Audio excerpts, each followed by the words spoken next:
நாடாளுமன்ற தேர்தல் நடைபெற்று கொண்டிருந்த நேரத்தில் இந்த காவிரி டெல்டா பகுதியில் ஹைட்ரோ கார்பன் மீத்தேன் எடுக்கின்ற பிரச்சனை கொழுந்துவிட்டு எரிந்து கொண்டிருந்த ஒரு பிரச்சனையாக இருந்தது. நான் முதல் கூட்டத்தொடரில் என்னுடைய கன்னி பேச்சிலேயே நான் அதை வற்புறுத்தி அதனுடைய விளைவாக இந்த ஹைட்ரோ கார்பன் மீத்தேன் திட்டம் கைவிடப்பட்டிருக்கிறது. அது மட்டுமல்லாமல் இந்த பகுதி டெல்டா விவசாய பகுதி பாதுகாக்கப்பட்ட வேளாண் மண்டலமாக அறிவிக்கப்பட வேண்டும் என்று மக்களுடைய கோரிக்கையை ஏற்று அதையும் இன்றைய தினம் மாநில அரசு டெல்டா மாவட்டம் பாதுகாக்கப்பட்ட வேளாண் மண்டலமாக அறிவிக்கப்பட்டிருக்கிறது. பாதுகாக்கப்பட்ட வேளாண் மண்டலமாக அறிவிக்கப்பட்ட பகுதி, இதில் வேறு எந்த தொழிற்சாலைகளும் இங்கே நம்ம கொண்டு வர முடியாது.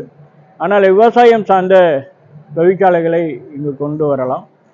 கடற்கரை பகுதி இருப்பதால் இங்கு மீன் சார்ந்த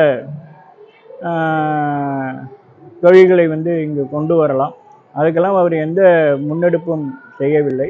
மயிலாடுதுறை பகுதியில் நீண்ட நெடுங்காலமாக மயிலாடுதுறை ஜங்ஷனில் முதல் பிளாட்ஃபாரத்திலிருந்து 3வது பிளாட்ஃபாரத்துக்கு சீனியர் சிட்டிசன் மூத்த உறுப்பினர்கள் 60-70 வயது பொதுமக்கள் யாரும் அந்த நடைபாதைக்கு செல்ல முடியாத ஒரு நிலைமை இருந்தது. எனவே என்னுடைய தொகுதி வளர்ச்சி நிதியில் நிச்சயமாக நான் எஸ்கலேட்டர் பொருத்துவேன் என்று சொல்லியிருந்தேன். இப்படிப்பட்ட நிலையில் கும்பகோணத்திற்கு 68 கோடி ரூபாயும் மயிலாடுதுறைக்கு 25 கோடி ரூபாயும் நிர்வாக அளவில் அனுமதி வழங்கப்பட்டிருக்கிறது. 1வது பிளாட்ஃபார்மில் போகிற ரயிலில் 3வது பிளாட்ஃபார்மில் கொண்டு போய் மக்களை அலைக்கழிக்கக்குள்ள அதுக்கு கூட போராட்டம் வச்சு பேச்சுவார்த்தை நடத்தி அப்புறமா தான் ஒன்றில் போகுது. இதுக்கும் மக்கள் தான் போராட வேண்டியிருக்கே தவிர எங்களை மாதிரி விவசாய சங்க பிரதிநிதிகள் போராட வேண்டியிருக்கே தவிர எங்களுக்கு மக்கள் பிரதிநிதிகள் செயல்படவே இல்லைன்னு தான் சொல்லணும். 5 ஆண்டு காலமாக உங்களுக்கு தெரியும், ஆண்டு ஒன்றுக்கு 5 கோடி ரூபாய். ஆனால் 5 ஆண்டுக்கும் அவர்கள் நிதி வழங்கவில்லை. 2 ஆண்டு கொரோனாவை காரணம் காட்டிவிட்டு 3 ஆண்டுக்கு மட்டும் நிதி வழங்கினார்கள்.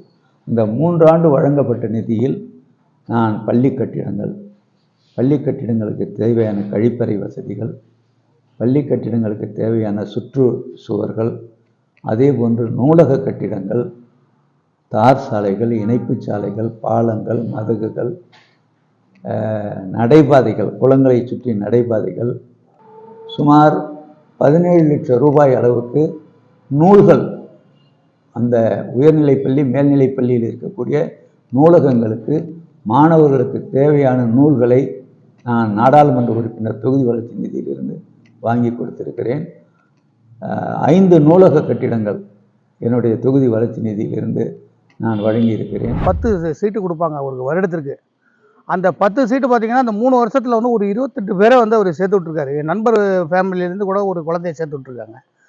அவங்க எந்த விதமான ஒரு எதிர்பார்ப்பு இல்லாமல் இன்றைக்கி அந்த சீட்டை வாங்கி கொடுத்துருக்காங்கன்னா மிகப்பெரிய ஒரு சாதனை. ஏன்னா அந்த கேந்திர வித்யா ஸ்கூலில் படிக்கணும்னா எந்த அளவு செலவு பண்ணணும், எவ்வளோ செலவாகுங்கிறது ஒரு ஏழையா உள்ளவங்க அந்த ஸ்கூலுக்கு போக முடியுமாங்கிறது ஒரு எட்டாக்கனியாக தான் அது உள்ளது. அது ஆனால் இன்றைக்கி அவரால் ஒரு 30 பேர் இந்த ஸ்கூலில் படிக்கிறாங்கன்னா அது மிகப்பெரிய விஷயம். சில பள்ளி மற்றும் சில கல்லூரிகளுக்கான நிதியை தவிர வேறு எந்த குறிப்பிட்டு சொல்லும்படியான திட்டங்களை அவர் கொண்டு வரவில்லை என்று தான் சொல்ல வேண்டும்.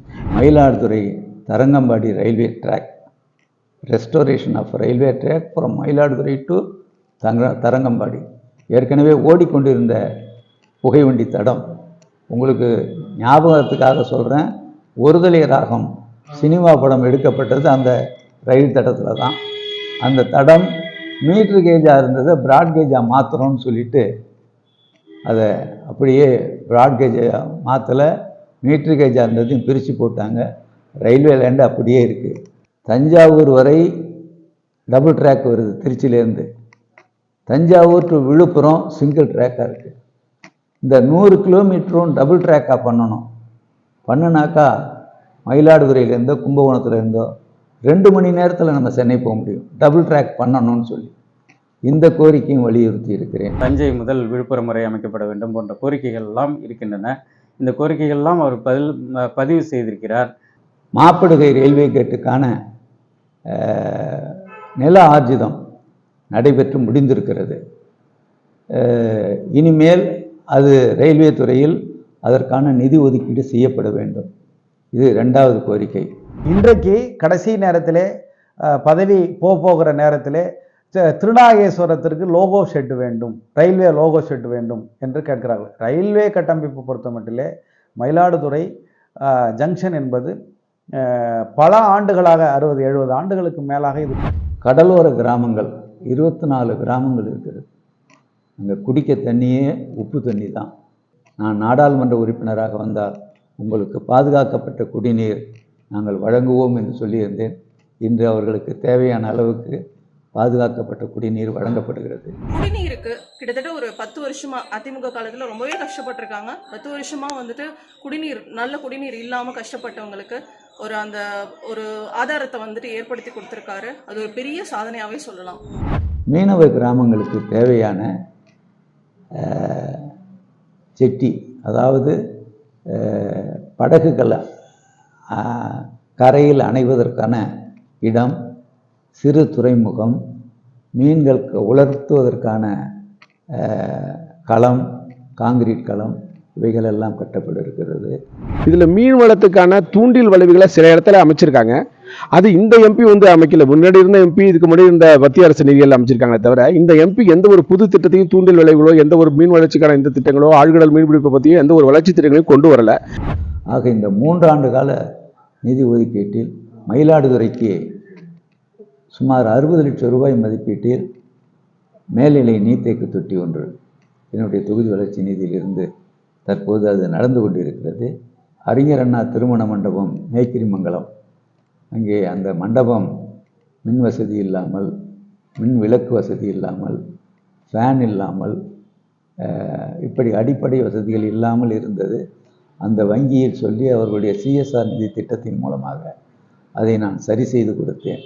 நான் அளித்த வாக்குறுதிகளில் நிறைவேற்றப்படாதவை என்று சொன்னால் ரயில்வே துறையில் தான் ஏராளமான நிறைவேற்றப்படாத வாக்குறுதிகள் இருக்கிறது.